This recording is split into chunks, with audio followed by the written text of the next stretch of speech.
Qualcomm specifically is a chip company.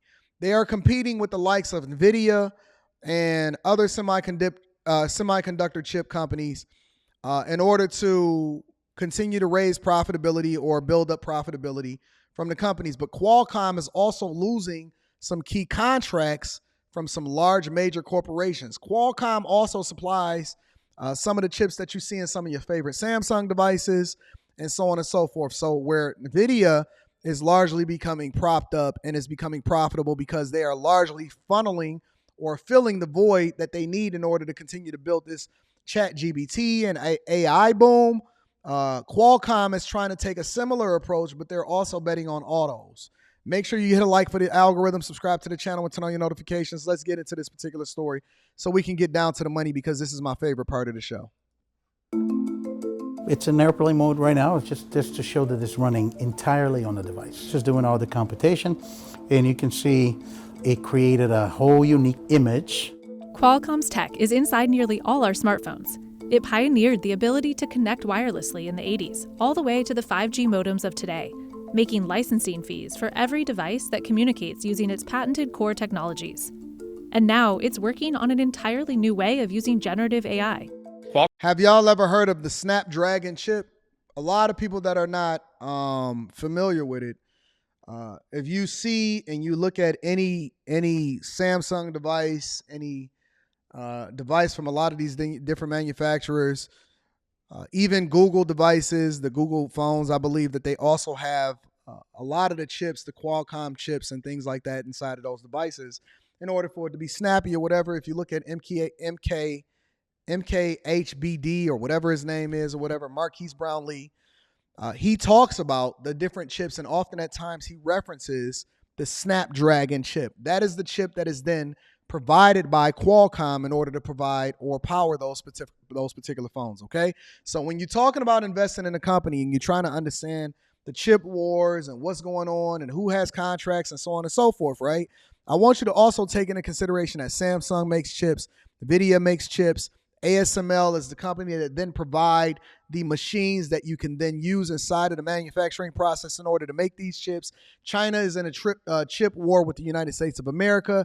They're largely behind. They're trying to conquer over in Taiwan. So all of these different things factor into the different companies that you're looking to invest in, because there is an AI boom. There is an auto manufacturing process, and all of these different industries have to be supplied based off of these chips that's then being advanced and manufactured for your own use. When you talk about your cell phone, the computers that you use, the cameras that you have, the cars that you drive, the ordering process when you go inside of McDonald's, the tablets that these kids use inside of these schools, all of this stuff is literally being powered by artificial intelligence in the future, right? And then also you have to take into account how many chips are inside of these devices, including the cars that you then have to use in order to get to and from, especially now that we're moving over into electrification, all right?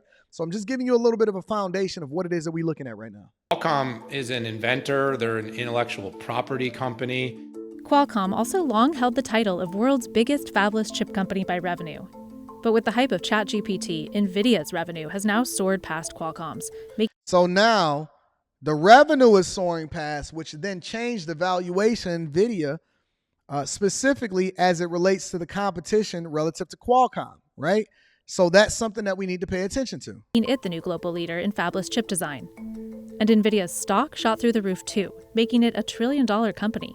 The king has been overthrown. For now, powerful GPUs like NVIDIA's are used to train large language models to generate text or images by tapping into a huge amount of data in the cloud.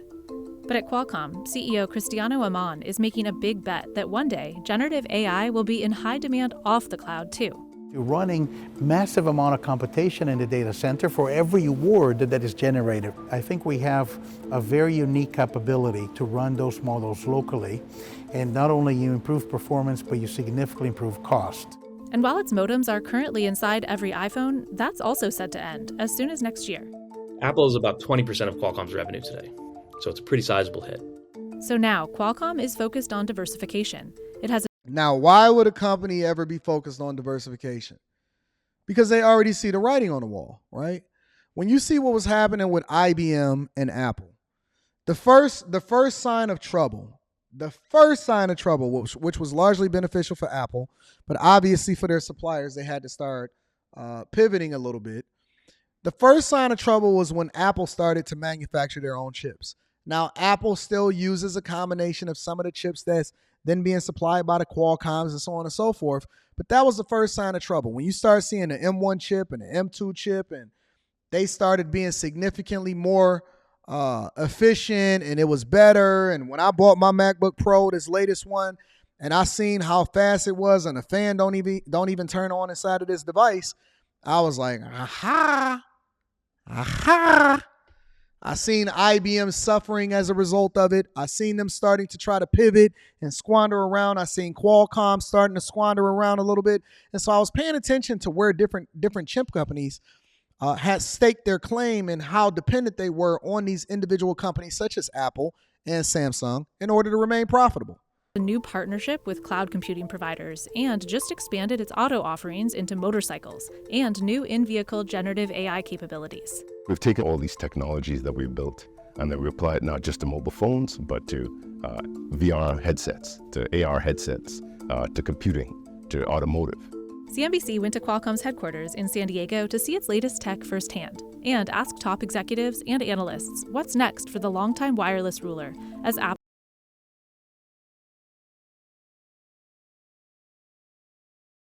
Qualcomm says licensing has become a smaller portion of revenue, while its semiconductor business is growing. And those chips get their start here, at a lab in San Diego where we got a behind-the-scenes look. Before we've actually started any manufacturing, and we put it all together on one, what's called emulation platform. So it actually takes 3 of these. Each of these is massive, 100 pounds. So 300 pounds down to what's ultimately going to be a device that looks like this.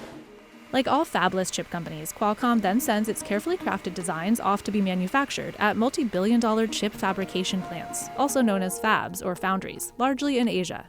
TSMC in Taiwan, it's Samsung in Korea. Now, interestingly enough, they're trying to bring manufacturing here. Well, why are they starting to bring manufacturing here in the United States of America? It's similar to, and you see how we start to leapfrog and why it's important for you to be able to watch these shows every single day. You have to be tapped into the Millionaire Morning Show. You have to be tapped into the Patreon. That link is in the description. You have to be tapped in every day is because we start to leapfrog off of this information that I'm giving you on a daily basis as far as jobs being built here in America. And there's several reasons for that, but they're putting together these manufacturing plants, these auto manufacturing plants. They're putting together these semiconductor chip plants. And the reason that they're doing that is twofold. A, parity, right? So now when you see different things being manufactured over in Taiwan and it used to be manufactured over in different countries, that quality of life over in those countries has started to rise. And with the rising of the quality of life, the cost to manufacture those chips is starting to rise also when you're using regular human labor. Right. So they're still largely behind with how it is that they do things in a lot of these other countries, and that they're actually using a lot of workers in order to do stuff, which also factors into how much you're spending in labor. Now, the cost to be able to have those laborers are rising, whereas it used to be really, really cheap. Now, with the advent and the growth of technology now starting to be AI powered and we starting to have more robotics, you can bring more manufacturing here, which also brings better jobs to the United States of America, because now we don't need as many workers to do the same processes and still be able to keep things in-house and not have to worry about security, trade secrets, so on and so forth, and also the chip war that we have with other countries.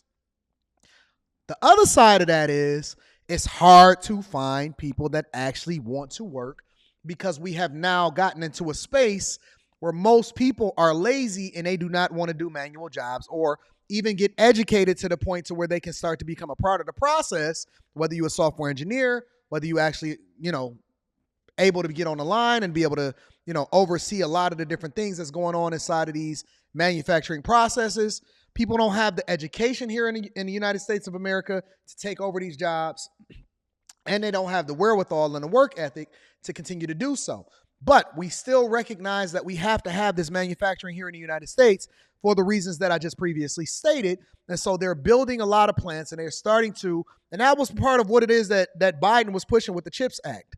A lot of y'all are not familiar with the CHIPS Act because y'all was only paying attention to the abortion rights in the Supreme Court as it relates to student loans. But Biden pushed through the CHIPS Act in order to give these companies incentives, and they gave them a lot of money, a lot of incentives, and a lot of tax breaks to then build these plants that are largely being built in the South, especially in Dallas and Austin, Texas, and in southern parts of the country in order to start manufacturing chips here in the United States of America. So we're seeing the need for this, and they're also trying to diversify because they see headwinds, but then at the same time, they see opportunity, and they're still trying to play catch up with NVIDIA. All right? You rolling with me? Y'all got it? If you don't get it, then make sure you replay this. Let's continue. And many others, we're always the number one or number two customers, all of those foundries given our scale. But mounting tensions with China and between China and Taiwan have raised concerns about how much all major chip designers rely on chip makers in Asia. That's why Taiwan Semiconductor, Samsung, Intel, and others are now building huge advanced fabs in the U.S. to reshore manufacturing with incentives from the $52 billion CHIPS Act, although some of those plans have already hit delays. $52 billion CHIPS Act. Now, where do you think that money came from? It came from you. It came from you.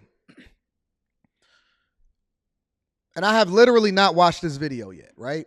But I've been talking to you guys about this over the last year or so, as far as the CHIPS Act, what policies they're trying to push through, the different things that they have inside of the CHIPS Act in order to continue to, you know what I'm saying? This legislator over here is trying to get certain things put in.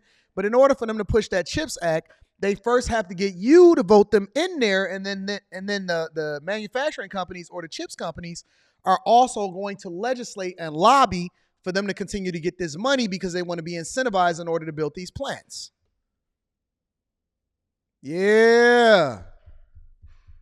Hold on. Let me continue to play this. Give me a second. Will you make any Qualcomm chips at the new plants coming, the TSMC plant in Arizona, for Absolutely. instance? We are ready, if I'm not mistaken, we're already committed to around close to half of the capacity is going to be for Qualcomm products. And we're the largest customer of Samsung current manufacturer facilities in Austin, Texas.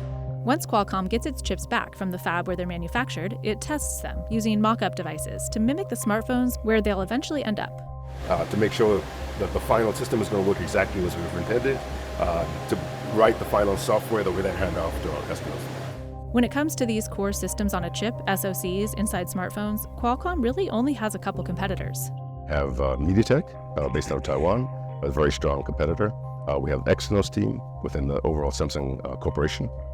And then more broadly, we think of Apple as our competition. Isn't it funny that Apple has now become competition because Apple decided to bring everything in-house and no longer be dependent on these chip companies in order for them to continue to manufacture and put together the products that they want to give out to the people at the quality that they're giving them out to. And remember y'all, and we're going to revisit this. Hear me out. We are going to revisit this.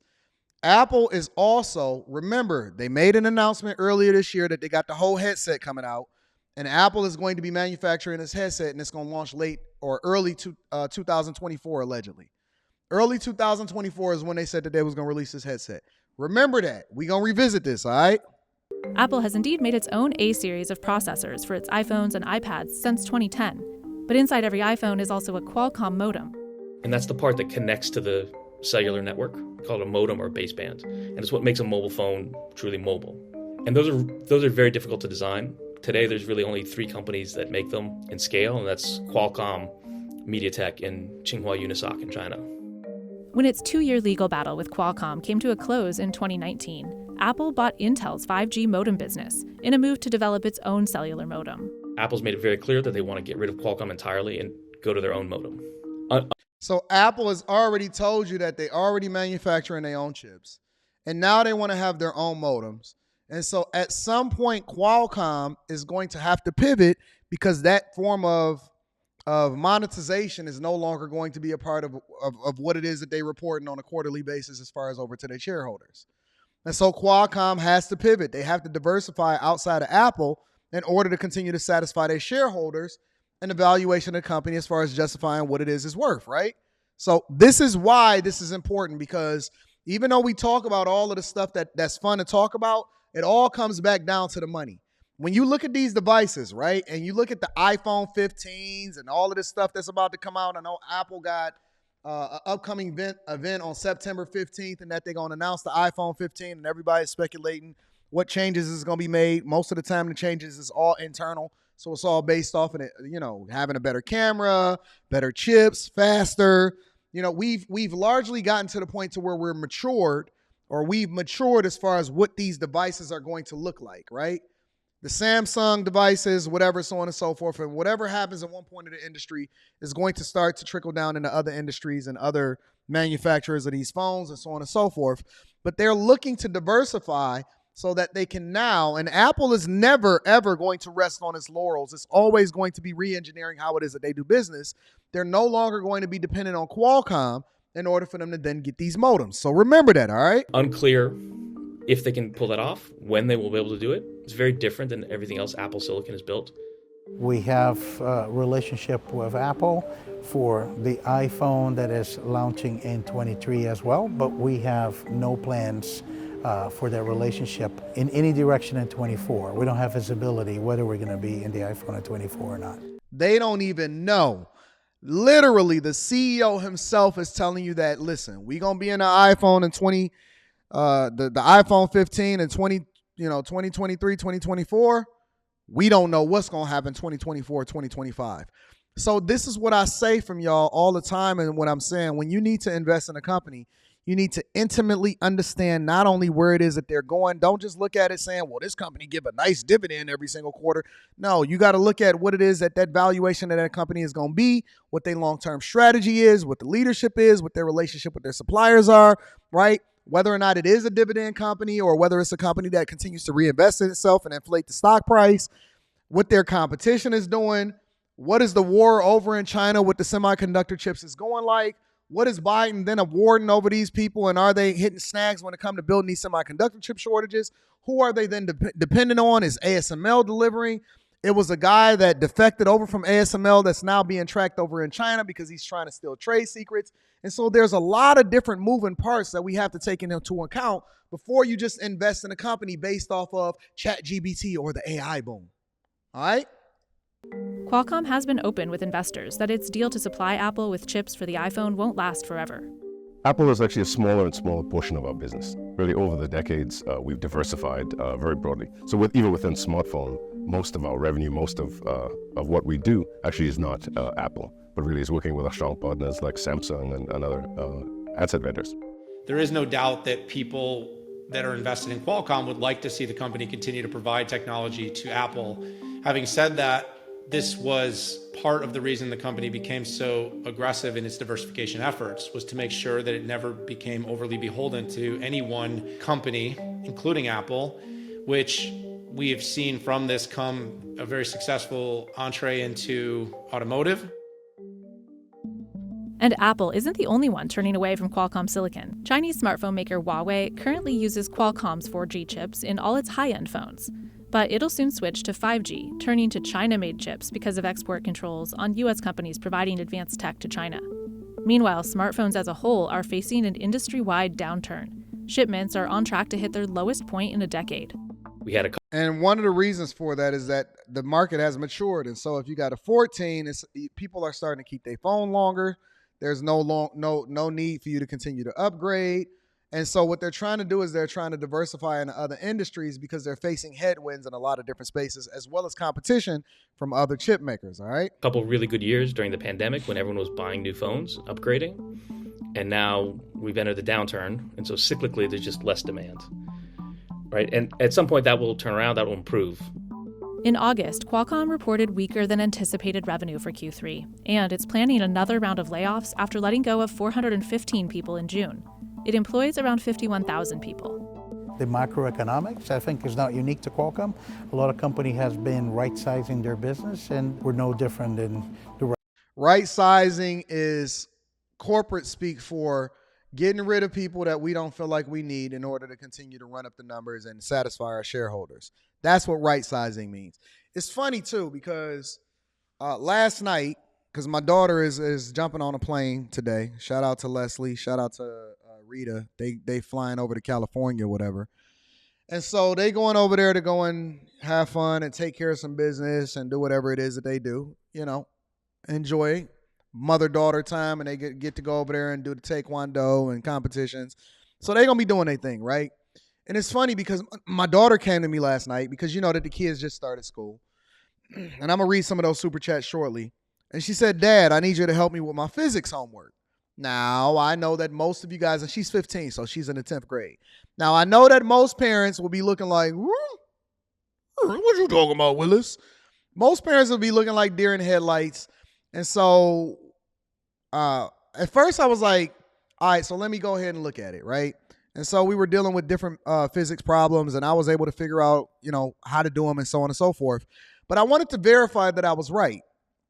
And so what we started to do was we leveraged ChatGPT in order to break down exactly how it is that ChatGPT would teach it versus the way that I taught it, and we were able to compare and contrast.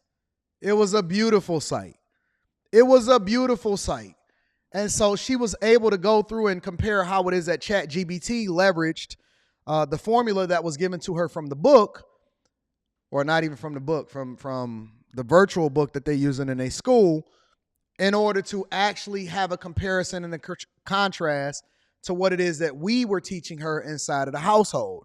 Also, on top of that, I was able to forego having to get a tutor to make sure, because now we're able to leverage that information and leverage different groups, and then the teacher is there early in order to make sure that she actually, because she's in AP Physics, we're able to leverage that information and that technology. But then it begs the question to, hey, whereas you would usually hire a tutor before or something like that, right? What happens to those jobs? What happens to those positions? What happens to what we would usually lean on in order to continue to have our children then, trained up and be prepared for whatever it is that they have to go into inside of their schools. It's dope. It's dope. This chick got AP Physics, AP Math. She got all of these AP classes. I told her, I said, yo, if you're not getting no college credit for this, I'm not really sure that it's even worth it for you to have to go through this, because then you're going to want to do taekwondo. Whole nother conversation, right?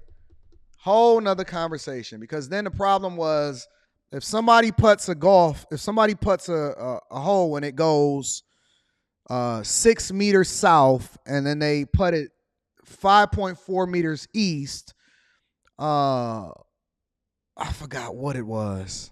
I forgot what the problem was, but we were able to basically leverage, but I don't want to just give her a formula, and that's the thing that ChatGPT then becomes useful for. I don't want to just say, oh, okay, well, this is the formula, and so this is how much you have to put it, southeast in order to be able to get this particular amount or this distance, so on and so forth.